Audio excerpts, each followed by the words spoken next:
Hey guys, here's my next figure review, and it is the Nightstand Batman, the black version. I mentioned in my last review that I'm not terribly consistent with the trading cards. I have no idea where this one has gone to. I'm not fussed. If they were consistent with the art style or the programming of it in a way, then maybe I'd be interested, but they keep changing it, using different art. Someone's just putting the action figure on there. I don't get it. Not a whole lot of accessories, just a couple of hands, all you need, and this little batarang that I've never been a fan of. Too fiddly, really, and small to play with, so I just leave them with the same hands, and that's it. And of course the stand there.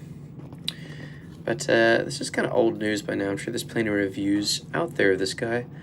But I guess I just want to celebrate him because I love this figure.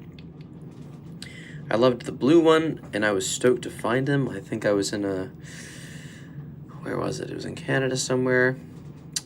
Montreal, I think. It was the Montreal Comic-Con last year, and I almost stumbled upon it. I was in a cafe, and I was just on Google Maps, and it said the Montreal Comic-Con on there, even though it's a temporary installation.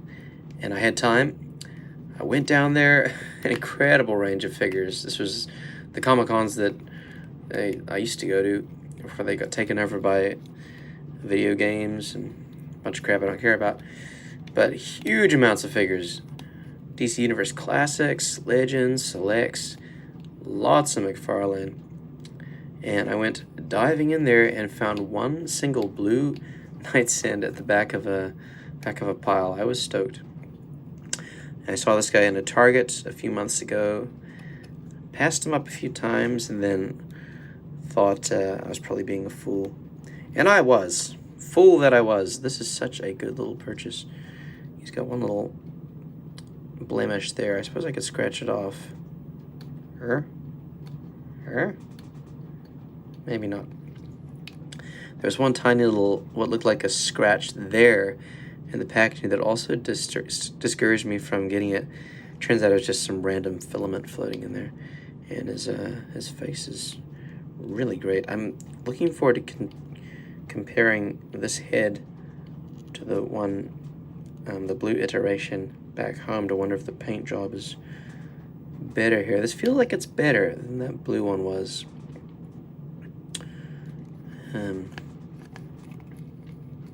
Some people think of this as the Batman animated color scheme. I guess I just think of it as standard Batman, but I'm not the best Batman historian. So we're all pretty familiar with this sculpt. I guess if anything, if I were to nitpick anything, and others have said it before, I like the fabric texture there, but that almost makes it seem like he's wearing a sweater. It also makes him seem like he's perhaps not jacked enough.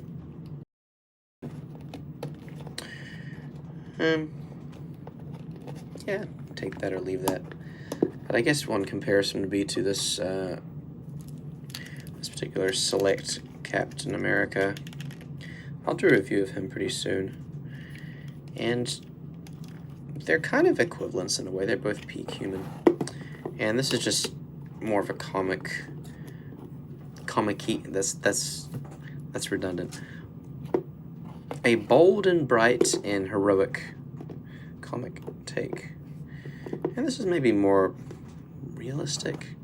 Let's compare gun size. Well, I guess they're not actually that different. Cap's just got the rounder triceps there. Sort of deeper chest. Yeah, but this guy's got his own problems. I'll talk about that. Anyway, get back there, Cap. So nice, beautiful raised emblem. Oh, that's so nice. Another slight blemish there. As I mentioned in the Azrael review, the dust really gathers in these folds. I just live a dusty life, and this guy bears the brunt of it. So articulation, Ugh, that's a stretch. That diaper's hanging on for dear life. Good leg. It's got a bit of that problem of the shin being too long. Not as bad as others, though. Good butt. It's a solid butt. Very good diaphragm. This is just the superior articulation scheme. 2 balls. 2 balls is better than 1. I'll go back to cap here. This is just weak sauce. This is the paint's clinging. This is a dated system, and I just don't think it's gonna look. When you got a bad ball like that, get back. And the molding, look at that, just nice. Oh, so good. All the sculpted folds there, not giving him impossible abs when he's wearing, you know, a costume, as Hasbro used to do. The gloves seem like a separate piece. Feels very three-dimensional. It's great.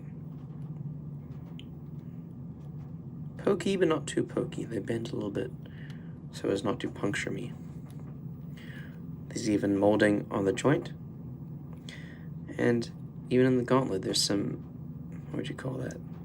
A striation, suggesting the fabric. Full of detail, and I'll go back to the head sculpt. It's good, you know, there's so many depictions of Batman. And in the blue, it particularly looks like that, I suppose. Well, I mean, it's supposed to be the 90s Batman, but it goes a bit before that. And he's got sort of a narrow head. I feel like he should have sort of more head back there. Really just nitpicking. I like that. Reminds me of the 90s. These movements sculpted into the figures. So he's ever dynamic. The belt is very cool. Lovely yellow. Is it part of the diaper piece? It seems like it's attached to the diaper. Separate. No. Well, is there any wash? I'm talking to myself here. It's a nice gray. My blue version, the gray might have been brighter, but it's consistent around. So, that's him. Let's compare him to some other folks. I did this comparison in my last video. Works well. Here's Batfleck.